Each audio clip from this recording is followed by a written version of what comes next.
మహాపరిశుద్ధుడా, నీకు వందనాలు చెల్లిస్తున్నాము తండ్రి. ఇంతవరకు నీ దయా సంకల్పం చొప్పున మమ్మల్ని అందరినీ నాయన ఈ కృపా ప్రార్థనా మందిరంలో ఏర్పాటు చేసుకొని కీర్తన ధ్యానముగా మేము ఈ యొక్క వాక్యాన్ని 59వ కీర్తన మేము ధ్యానిస్తుండగా నీ కృపను నీ క్షేమాన్ని మా మీద ఉంచమని అడుగుచున్నాం. నీకు స్తోత్ర. ఈ వాక్యం ద్వారా మీరు మాకేది నేర్పించాలనుకుంటున్నారో అవన్నీ కూడా ప్రభువా మాకు నేర్పించి మా జీవితాలు స్థిరపరిచి బలపరచమని, నీ వాక్యము చేత మా జీవితాలు కట్టమని నీకే సమస్త మహిమ ఘనత ఆరోపిస్తూ ఈ చిన్ని ప్రార్థన యేసయ్య నామములో సమర్పించి వేడుకుంటున్నాం తండ్రి. ఆమేన్. దావీదు మహారాజు కాకమునుపు దావీదు గారు ఒక సందర్భంలో రాసినటువంటి కీర్తన ఇది. ఆ సందర్భం ఏంటంటే, దావీదు గొలియాతును చంపిన తర్వాత దావీదు యొక్క బ్యాక్గ్రౌండ్ పరిస్థితి ఏంటంటే, ఆయన క్రిస్టియన్ కుటుంబంలోనే పుట్టాడు. కానీ ఆయన యొక్క జాబ్ రోల్ ఏంటంటే, ఉదయం లేచింది మొదలుకొని సాయంత్రం వరకు కూడా ఆయన గొర్రెలను కాచుకునే గొర్రెల కాపరి దావీదు. అయితే గొర్రెలను కాస్తూ ఉన్నప్పుడు పచ్చిక బయళ్ళలో ఆ యొక్క గొర్రెలు మేస్తూ ఉన్నప్పుడు ఈయన ఊరకనే దాని వైపు చూస్తూ ఉండేవాడు కాదు. కానీ ఒక మంచి పని చేయడం మనం గమనించగలం. దావీదు యొక్క జీవితానికి మూలం ఏంటంటే దేవుణ్ణి స్తుతించడం, ఆరాధించడం. హల్లెలూయా. ఆ పచ్చిక బయళ్ళలో ఆ యొక్క గొర్రెలన్నీ కూడా మేస్తున్నప్పుడు ఈయన ఏం చేసేవాడంటే సితారా పట్టుకొని దేవుని నామాన్ని స్తుతించి ఆరాధించేవాడు. ఆరాధిస్తున్నప్పుడు దేవుని బలమైన శక్తి ఆయన ఆవరించేది. పరిశుద్ధాత్మ శక్తి చేత ఆయన ఆవరించబడినప్పుడు భూమి మీద ఏ మనుషుడు చేయలేనటువంటి గొప్ప కార్యాలు ఆయన చేయగలిగాడు. హల్లెలూయా. నమ్మిన వారు హల్లెలూయా చెప్దాం. దావీదు ఒకసారి గొర్రెలు మేపుతున్నప్పుడు ఒక ఎలుగుబంటి వచ్చి ఒక చిన్న గొర్రె పిల్లను పట్టుకొని పరిగెట్టుకొని వెళ్ళిపోతుందట. వెంటనే దావీదు ప్రార్థన చేసి దాని వెనకాల పరిగెట్టి దాని నోట్లో నుంచి దాని చేతిలో నుంచి గొర్రె పిల్లను విడిపించగలిగాడు. మరొక సందర్భంలో దావీదు దేవుని స్తుతిస్తూ ఉన్నప్పుడు, ఆరాధిస్తూ ఉన్నప్పుడు, గొర్రెలు మేస్తూ ఉన్నప్పుడు ఒక కొదమ సింహం వచ్చింది. ఒక సింహం వచ్చి ఒక గొర్రెను పట్టుకొని నోటితో ఈడ్చుకొని వెళ్ళిపోతుంది తినేయడానికి. అయితే దావీదు దాని వెనకాల పరిగెట్టి ఆ యొక్క కొదమ సింహం యొక్క నోటిలో నుంచి గొర్రె పిల్లలను తప్పించగలిగాడు. హల్లెలూయా. ఇంతటి శక్తి సామర్థ్యాలు ఆయనకి ఎలాగొచ్చాయంటే దేవునిని స్తుతించడం ద్వారా, దేవునిని ప్రతిదినము ఆరాధించడం ద్వారా, దేవుని నామాన్ని ఆయన ప్రతిదినము ఆయన గొప్ప చేయడం ద్వారా దేవుడు ఆయనను గొప్ప చేయడం ప్రారంభించాడు. హల్లెలూయా.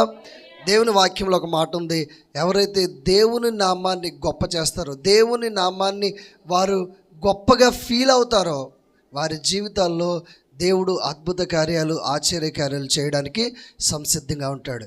ఈ యొక్క దావీదు తన అన్నగారులకి ఒకసారి భోజనం పట్టుకెళ్ళమని యెషయా గారు వాళ్ళ నాన్నగారు ఇచ్చి పంపించారు. అయితే యుద్ధ భూమిలో ఉన్నారు వాళ్ళ అన్నయ్యలందరూ కూడా, వాళ్ళందరికీ కూడా ఆహారం పట్టుకెళ్ళడానికి దావీదు పంపబడ్డాడు.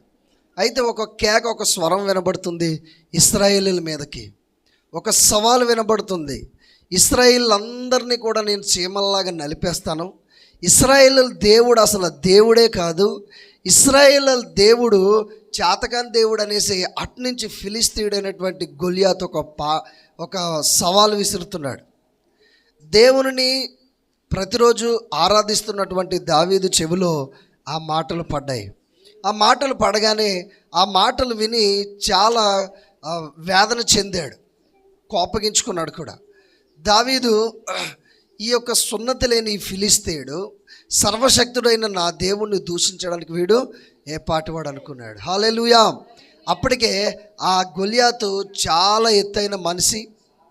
ఆయన్ని చూడడానికే మామూలుగా మనుషులకి చాలా కష్టతరమైన పరిస్థితి. కానీ దేవుణ్ణి చూస్తున్నటువంటి దావీదు యొక్క కన్నులు ఆ గొలియాతును చూసినప్పుడు గొలియాతు చాలా చిన్నవాడిగా కనిపించాడట. కనిపించగానే ఆయన ఒక మాట అన్నాడు, ఈ ఫిలిస్తీని నేను సంహరిస్తానని.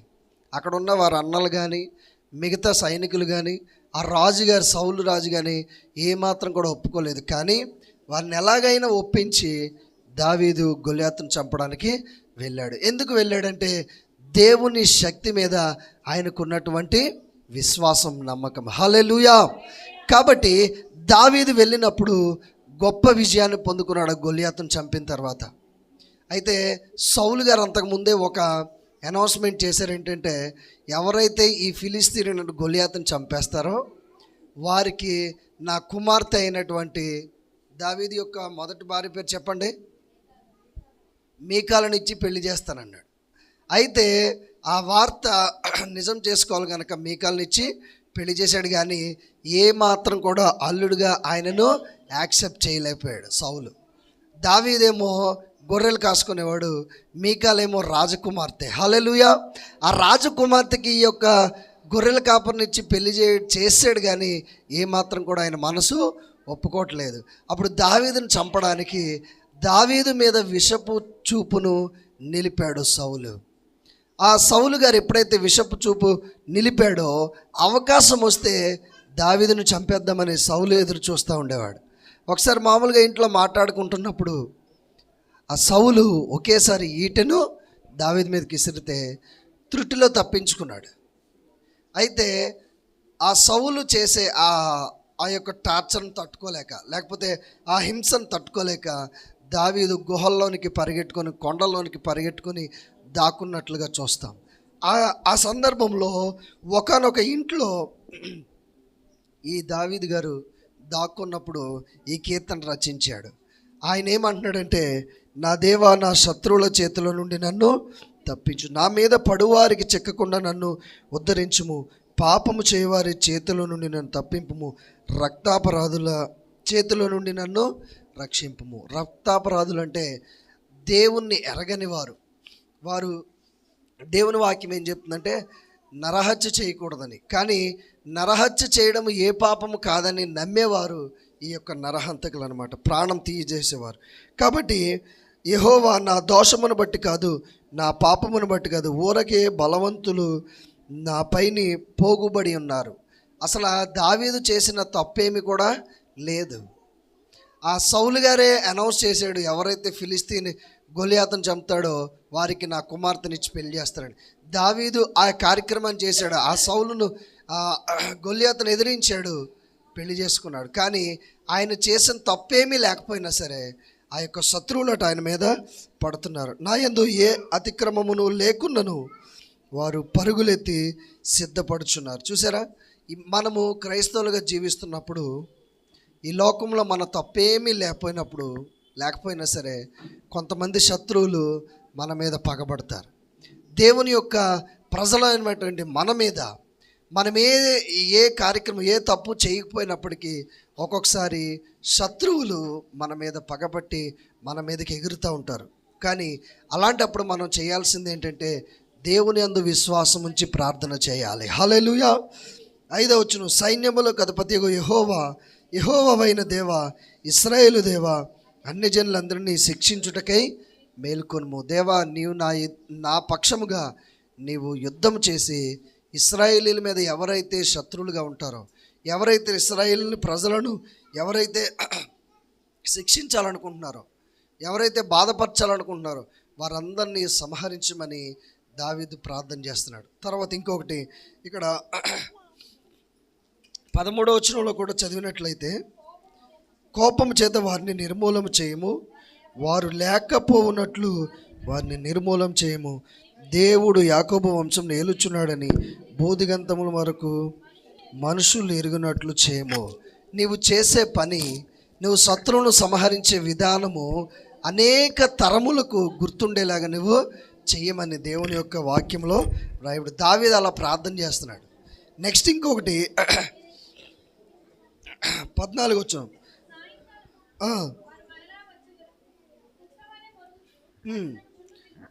ప్రతిరోజు కూడా దావీదు కోసం శత్రువులు వచ్చేవారట. ప్రతిరోజు కూడా దావీదును పట్టుకోవడానికి, ఆయనను చంపేయడానికి శత్రువులు వచ్చేవారట.